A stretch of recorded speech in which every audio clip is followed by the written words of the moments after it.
পাইনি। আমি আঙুল বোতলের ভিতরে হাত দিলাম, হাত দেওয়ার পর টাকাটা বাড়ি ছিল না। তো আমি সেখান থেকে কি করবো বুঝতেছিলাম না। তো ঝাঁকি দিলাম, ঝাঁকি দেওয়ার পর টাকাটা বাড়ি হয়ে গেল। তখন টাকার উপর দেখি এটা হচ্ছে একটি এয়ারটেক্স। তো এই এয়ারটেক্সের কাজ হচ্ছে এয়ারপোর্ট থেকে অন্য আইল্যান্ডে, মানে বিভিন্ন আইল্যান্ডে নিয়ে যায়। বোতলের ভিতরে কি যেন শামুক নিয়ে রাখছে, মানে নেওয়ার জন্য শামুক নিয়ে রাখছিল। তো সে ফালাই দিয়ে গেছে অনেক সুন্দর সুন্দর শামুক। তো আমি শামুকগুলো ফালাই দিলাম, আমি নিব না, আমাদের এখন দেশে যাবো তখন বাংলাদেশ 60 টাকা, তো 120 টাকা পাইলাম, তো অনেক ভালো লাগতেছে। তো এখন সামনে দেখি আর কিছু পাই কিনা। তো বেশি। আসসালামু আলাইকুম, আবারও নতুন একটি ব্লগ ভিডিও নিয়ে আসলাম আপনাদের মাঝে। তো মালদ্বীপের এই সাগরের কিনার দিয়ে কি কি থাকে বা কি কি নই সাগর দিয়ে ভেসে আসে সেটাই আমি আপনাদেরকে দেখাবো ইনশাআল্লাহ।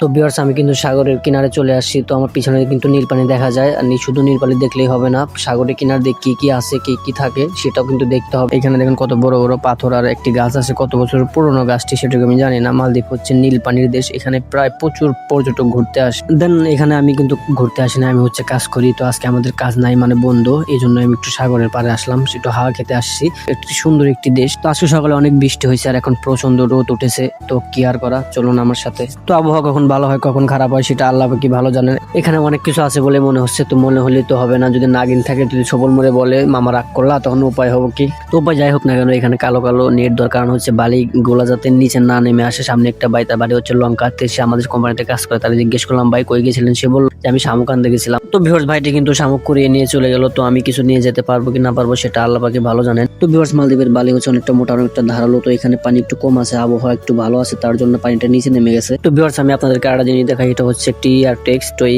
এয়ারটেক্সের কাজ হচ্ছে এয়ারপোর্ট থেকে অন্য আইল্যান্ডে, মানে বিভিন্ন আইল্যান্ডে নিয়ে যায়। এখানে 1200+ আইল্যান্ড আছে। তো যারা আইল্যান্ডে কাজে যায় বা ঘুরতে যায় তারা এয়ারটেক্স ব্যবহার করে যায়।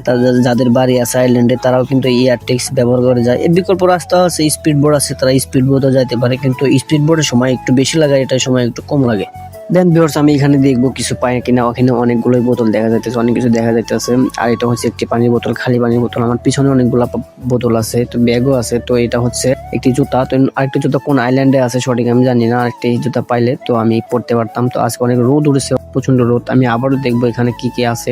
তো এটি হচ্ছে একটি ঝুড়ি ভাঙা, আর এটি হচ্ছে একটি ঢিঙ্কুর বোতল। তো এই বোতলে যদি নিউ থাকতো তাহলে খাওয়া যেত, তো নিউ তো। দেন ভিউয়ার্স, এখানে অনেকগুলো বোতল আছে, স্পিড ক্যান, যেমন ছোট মানুষের জুতা ওইগুলো আছে। অনেক প্লাস্টিকের বোতল, মানে বেশিরভাগই পানির বোতল আছে, ছোট ছোট পাথরও আছে। তো আমি লাঠিতে সরাই দিতেছি, দেখি কিছু পাই কি না পাই। তো আমি এখানে বড় বড় পাথরও আছে, তো দেখেন আপনারা দেখতে পাচ্ছেন। তো এটা হচ্ছে একটি বোতল, বোতলের ভিতরে কি যেন শামুক নিয়ে রাখছে, মানে নেওয়ার জন্য শামুক নিয়ে রাখছিল। তো সে ফালাই দিয়ে গেছে অনেক সুন্দর সুন্দর শামুক। তো আমি শামুকগুলো ফালাই দিলাম, আমি নিব না, আমাদের এখন দেশে যাবো তখন নিব। আমি কিন্তু বোতলগুলো হাত দিয়ে সরাই দিতেছি, হাত দিয়ে সরানোর পর দেখি একটা কালো বোতল। তো বোতলের ভিতর কি মানে কাগজের মতো কি একটা দেখা যায়। তো সাথে নিয়ে দেখলাম যে টাকা। তো বোতলের মুখা খুলতে হবে। তো মুখা খোলার জন্য আমি আমার ট্যাঙ্কের চিপাই নিয়ে মুখা খোলার জন্য আমি তেল লেগে আছে, অল্প একটু তেল লেগে আছে। তো সেখান থেকে আমি তেলটা ধোয়ার জন্য আমি সাগরে গেলাম। সাগরে যা দেখি যে হারালাম 20 টাকা, 10 টাকার বদলে 20 টাকা, মানে জোড়া ছিল আর কি। তো আলহামদুলিল্লাহ ভালোই হলো। কপালের রেজেকে ছিল 20 টাকা, প্রায় 120 টাকা। 60 টাকা মালদ্বীপে 10 টাকা, বাংলাদেশে 60 টাকা। তো 120 টাকা পাইলাম, তো অনেক ভালো লাগতেছে। তো এখন সামনে দেখি আর কিছু পাই কিনা। তো বেশি দূর যাবো না, অল্প একটু ধরো, ওদিকে একটু ভয়ঙ্কর আমার ডাকাত টাকাত থাকে আর কি। তো এদিকে দেখবো, দেখার পর আমি চলে আসবো। ওখান থেকে চলে আসবো, সামনে একটু যাওয়ার পরে দেখেন নীল পানি। তো দেন গাইজ, আমি হাঁটতেছি আর ভাবতেছি যে 10 টাকা পাইলাম, তো আলহামদুলিল্লাহ ভালোই হলো, কিছু খাওয়া যাবে। দেন গাইজ, আমি হাঁটতেছি আর ভাবতেছি আমি কত দূর যাবো, আর বেশি দূর গেলে তো সমস্যা হবে কিনা আমি জানি না আমি সঠিক। তো এটা হচ্ছে একটি তেলের ঢোপ। তো আমরা যাকে তেলের ঢোপ বলি। তো পুরোটাই জঙ্গল দিয়ে ভরা, অনেক জঙ্গল এখানে। তো এখানে আগে মানুষ কাজ করতো, এখন মানে পরিত্যক্ত ভাবে পড়ে আছে। এটা হচ্ছে একটি ঝুড়ি, এখানে কাপড় রাখা হয় আর কি। পুরোটাই জঙ্গল, আকাশটা দেখেন অনেক সুন্দর, অনেক রোদ। তো পুরোটাই নীল পানি। তো নীল পানি পুরোটাই লবণাক্ত পানি। সেখানে যদি চশমা ছাড়া গোসল করা হয় তো চোখের ভিতরে জ্বালা করে, মানে লবণ যায় চোখের ভিতরে জ্বালা করে। আমি হাঁটতেছি আর ভাবতেছি তো কি করা যাবে। এক মনে কয় যা সামনে, যার এক মনে কয় না সামনে যাস না। তো কি করবো বুঝতেছি না। পিছনে দেখেন সাগর, আর সাগরের ঢেউ দেখেন কত সুন্দর।